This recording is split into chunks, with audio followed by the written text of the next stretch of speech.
जय शिवराय मित्रांनो, अनेक वर्षांपासून ज्या गोष्टीची वाट या देशातले सामान्य लोक पाहत होते ती गोष्ट अखेर घडते आहे।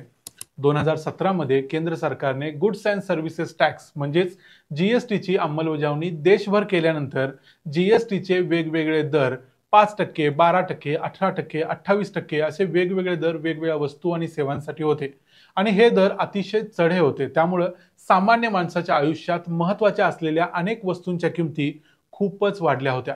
पण अखेर काल 3 आणि 4 सप्टेंबरला केंद्रीय अर्थमंत्री निर्मला सीतारामन यांच्या अध्यक्षतेखाली भरलेल्या 56व्या जीएसटी काउन्सिलच्या बैठकीत एक अतिशय महत्त्वाचा निर्णय घेण्यात आला आहे। तो म्हणजे जीएसटीच्या या 4 स्लॅबपैकी 12% आणि 28%चा स्लॅब काढून टाकण्याचा निर्णय घेण्यात आलाय। आता जीएसटी मध्ये 5% आणि 18%चे दोनच स्लॅब असतील। याशिवाय एक तिसरा स्लॅब निर्माण केला आहे, तो आहे 40%चा। हा प्रीमियम वस्तूंसाठी, लक्झरी वस्तूंसाठी असेल, ज्या वस्तूंची जीवनावश्यक असं वर्गीकरण करता येणार नाही। अशा चैनीच्या वस्तूंसाठी हा 40%चा नवा जीएसटी रेट असणार आहे। त्याचा सामान्य माणसाला विशेष काही फरक पडणार नाही। अर्थात सामान्य माणूस जर रोज सिगरेट ओढत असेल तर त्याला पडेल। नक्की या जीएसटी सुधारणांचा अर्थ काय, त्याचा परिणाम काय होणार आणि काय काय वस्तू स्वस्त होणार आणि तुमच्या आमच्या जीवनात काय फरक पडणार हे सगळं पाहूया आजच्या या व्हिडिओमध्ये। मी आहे रणजित यादव आणि तुम्ही पाहताय द मराठी वाणा।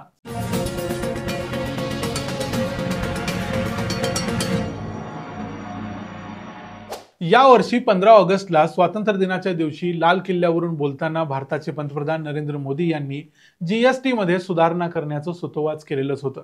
त्याचप्रमाणे दिवाळीच्या अगोदर या देशातल्या सामान्य लोकांसाठी काहीतरी बंपर दिवाळी गिफ्ट दिलं जाणार हे नक्की होतं। पण दिवाळीच्या भरपूर अगोदर भारत सरकारनं हा निर्णय घेतलाय।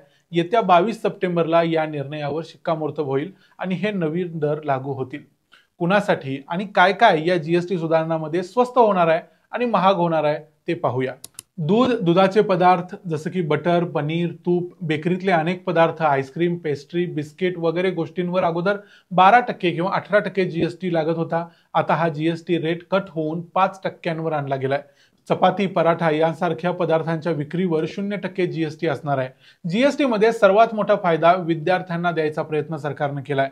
यामध्ये स्टेशनरीचे जे आयटम्स असतील जसं की पट्टी, पेन्सिल, पेन, रबर, नकाशे, खडू, रंग आणि स्टेशनरीतल्या इतर अनेक गोष्टी यावर लागणारा जीएसटी पूर्णपणे रद्द केलाय। याच्यावर आता इथून पुढे 0% जीएसटी आकारला जाईल। त्यामुळे या वस्तूंचे भाव कमी होतील आणि विद्यार्थ्यांच्या दृष्टीने फार मोठी सोय होईल। दैनंदिन जीवनात लागणारे टूथपेस्ट, साबण, शॅम्पू, डोक्याला लावायचं तेल, टूथब्रश, स्वयंपाकासाठी लागणारी भांडी, सायकल, बांबू फर्निचर आणि त्या इतर अनेक वस्तूंवर पूर्वी 18% किंवा 12% जीएसटी लागत होता, तो आता कमी होऊन 5%वर येईल। यापूर्वी एसी, टीव्ही, डिशवॉशर आणि घरातल्या अत्यंत महत्त्वाच्या समजल्या जाणाऱ्या इलेक्ट्रॉनिक वस्तूंवर देखील 18% जीएसटी लागत होता। या सर्व वस्तूंवर आता 5% जीएसटी लागेल। म्हणजे टीव्हीच्या किमती येणाऱ्या काळात कमी होतील।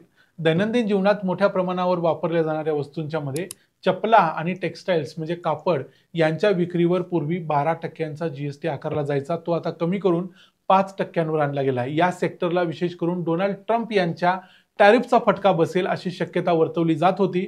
पण तो कमी करण्यासाठी आणि विक्रेत्यांना आणि मॅन्युफॅक्चरर्सना एक फायदा देण्यासाठी, तो धक्का शोषून घेण्यासाठी या दोन सेक्टरमध्ये भरपूर जीएसटी कमी करण्यात आला आहे।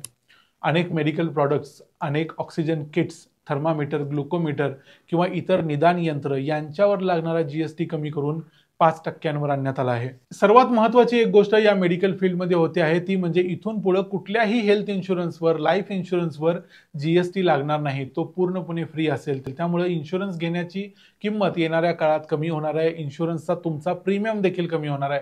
त्यामुळे इन्शुरन्स घेण्याचं प्रमाण वाढू शकतं। जे लोक मोठ्या प्रमाणावर हॉटेल्समध्ये राहतात त्यांच्या राहण्याची कॉस्ट खूप जास्त असते। जर 7,500 रुपयापर्यंतच्या रूम्स तुम्ही घेत असाल तर त्यावर पूर्वी 12% जीएसटी लागत होता, तो आता कमी होऊन 5% होणार आहे। त्यापेक्षा जास्त किमतीच्या रूम्सवरती पूर्वीचा जीएसटी राहील, पण 7,500 रुपयांच्या रूम्स पर्यंत म्हणजे जवळजवळ 80% जनता याच्यामध्ये कव्हर होते। याशिवाय विमानातून इकॉनॉमी क्लासने जर प्रवास करत असाल तर त्यावर देखील पूर्वी वेगवेगळ्या स्लॅबमध्ये रेट आकारला जात होता, तो आता 5% असेल। 350 सीसी पर्यंतच्या मोटरसायकल्सवर जीएसटी 28% होता, तो आता 18%च्या पर्यंत आणला गेलाय। याशिवाय हायब्रिड कार्स, इलेक्ट्रॉनिक व्हेकल्सवरचा जीएसटी 5% तसाच राहील। ऑटो पार्ट्स म्हणजे वाहनांचे जे सुटे भाग होते यावर पूर्वी 28% जीएसटी होता, तो आता 18% असेल. 1200 सीसी पर्यंतची पेट्रोल इंजिन असणारी सगळी वाहनं, 1500 सीसी पर्यंतची डिझेल इंजिन असणारी वाहनं, याशिवाय सीएनजी, एलएनजी वाहनं यांच्यावर पूर्वी असणारा 28% जीएसटी कमी करून 18%वर येणार आहे. त्यामुळं कार्सच्या किमती कमी होणार आहेत. कार्सचा खप या काळात वाढण्याची शक्यता आहे. दिवाळी तोंडावर आहे. कार्स बरोबर बांधकाम व्यवसायासाठी लागणाऱ्या अत्यंत महत्त्वाच्या सिमेंटवर देखील आता 28%च्या ऐवजी 18%चा जीएसटी असेल. शेतकऱ्यांच्यासाठी tractor dealers, handpump, sprinkler machine, harvesting equipment यावरचा जीएसटी आता 5%च्या पर्यंत आणला गेलाय. याशिवाय काही खतं, कीटकनाशकं, रसायनं यांच्यावरचा जीएसटी देखील कमी केला गेलाय. त्यामुळे शेतीला या गोष्टीचा चांगला फायदा होईल असं सरकार म्हणते. याशिवाय आता सर्व्हिसेस सेक्टरमध्ये देखील health club, yoga, fitness centre, salon मध्ये देखील 18%च्या ऐवजी 5% जीएसटी असेल. हे झालं कशा कशाचे दर कमी होणार आहेत ते. आता इथून पुढे बघूया कशावर जीएसटी वाढणार आहे किंवा तसाच राहणार आहे. कोका कोला, पेप्सी, इतर सॉफ्ट ड्रिंक्स वरती जीएसटी वाढणार आहे. तो पूर्वी 18%, 28% वगैरे होता, तो आता सरळ 40% होणार आहे. त्यामुळे या गोष्टींची किंमत वाढणार आहे. याशिवाय सिगरेट्स आणि इतर काही ड्रिंक्स वरती देखील जीएसटी वाढणार आहे. पुढच्या काही काळासाठी तंबाखूजन्य पदार्थांवर जीएसटी 28% पूर्वी होता, तो तसाच राहणार आहे. पण त्यानंतर हा दर देखील 40% होणार आहे. त्यामुळे तंबाखूजन्य पदार्थ जसे की सिगरेट्स फार मोठ्या प्रमाणावर महाग होतील. अतिशय महागड्या कार्सच्या किमती देखील वाढणार आहेत. त्यांना लक्झरी आयटम्समध्ये पकडण्यात आले, त्यामुळे त्यांच्यावर देखील 40% जीएसटी आकारला जाईल. त्यामुळे त्यांची किंमत वाढेल. याशिवाय gaming, race club, rental club याचबरोबर IPLच्या तिकिटावर देखील जीएसटी आता 40% होणार आहे. म्हणजे IPLचं तिकीट खरेदी करणं देखील एक लक्झरी समजलं जातंय आणि त्यामुळे IPLचं तिकीट महाग होणार आहे. हे सगळं करता करता सरकारला येत्या वर्षात 48,000 कोटींचा भुर्दंड सोसावा लागेल. पण सामान्य लोकांसाठी तो सोसण्यास आम्ही तयार आहोत असं सरकारचं म्हणणं आहे. याशिवाय ज्या राज्यांमधून ही सगळी खरेदी विक्री होत असते किंवा मॅन्युफॅक्चरिंग होत असते त्या राज्यांना देखील त्याचा थोड्याफार प्रमाणात फटका बसणार आहे. पण तरीही सर्व राज्यांनी मिळून जीएसटी काउन्सिलमध्ये नवे दर एकमतानं स्वीकारले. काही राज्यांनी आपले आक्षेप नोंदवले पण कुणीही विरोधी मतदान केलं नाही. ही होती यादी की जीएसटीच्या नव्या सुधारणांमुळे काय स्वस्त होणार आहे आणि काय महाग होणार आहे.